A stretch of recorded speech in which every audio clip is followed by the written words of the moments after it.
One very simple addition to Premiere Pro 2018 is the ability to close multiple gaps at once.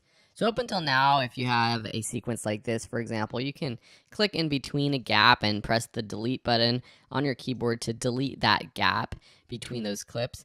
But now you can actually select multiple gaps or clips around those gaps and go up to Sequence, Close Gap, and it will actually close all those gaps. Wow, that is not that attractive looking for my face, but that is okay.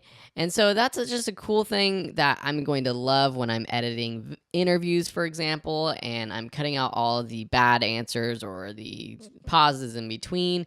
And then all I have to do is select all of the selects that I've made and then go up to Sequence, Close Gap to shrink down and bring all of those answers together. That's just the first thing that pops into my mind when that would be handy, but I'm sure there's lots of other things too. The other thing you'll notice is if you go up to Sequence, you have this go to gap, and you have these keyboard shortcuts as well, and you can go to the next gap in that sequence, go to the previous gap, and that, I guess, will be beneficial to some people.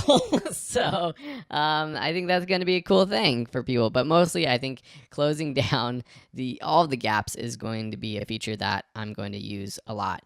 Cool, thanks for watching, and we'll see you in another Premiere Pro tutorial.